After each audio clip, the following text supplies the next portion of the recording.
আপনারা জানেন আমি বউ ব্যবসা করার জন্য নতুন একটা বিয়ে করছি, কিন্তু আমি অন্য বউ ব্যবসায়ীদের মতো না। তারা তাদের বউয়ের চেহারা দেখায় লাখ লাখ টাকা কামায়, আমি আমার বউয়ের চেহারা কখনোই দেখাবো না, কারণ আমি একজন মুসলমান। আর আপনারা জানেন ইসলামে বউয়ের চেহারা দেখানো হারাম, যার জন্য আমি আমার বউয়ের চেহারা তো দূরের কথা, আমার বউয়ের ছায়াটাও কোনোদিন আমার ভিডিওতে দেখাবো না।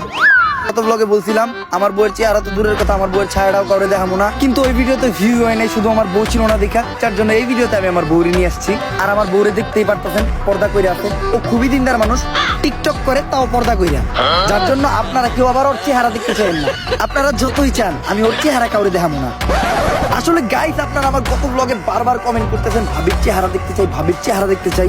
আপনারা একটা জিনিস চাইছেন, আমি কইটা না দিয়া থাকতে পারি? এতদিন আপনারা দেখছেন মোবাইল আনবক্সিং, গ্যাজেট আনবক্সিং, এই প্রথম আমি আপনাদেরকে দেখাবো বউ আনবক্সিং। 3, 2, 1, টাডা! গাইস, এটাই হলো আপনাদের ভাবি। আসলে চেহারাটা দেখাইতে হইলো, চেহারা না দেখাইলে ভিডিওর ভিউ হইতেছিল না, কিন্তু আপনারা আবার ওরে বোরকা ছাড়া দেখতে চান না, এটা আমি কখনোই করবো না। আর গাইস, পায়েন আপনাদের ভাবিরে বোরকা ছাড়া শুধু গেঞ্জি পরায় আপনাদের সামনে নিয়েই আসলাম। আসলে বোরকা পরায় ভিডিও ছাড়লে ভিডিওতে ভিউ হইতেছিল না, আর বোরকাটা তেমন কোনো বিষয়ই না, মনের পর্দাটাই আসল পর্দা। আর আমরা তো মোটামুটি সবই দেখা লাগছি, কারণ আবার আপনারা আমাদের লিঙ্ক দেখতে চান না। এই কথাটা সকল কাপল ব্লগারদেরই মনে রাখা দরকার।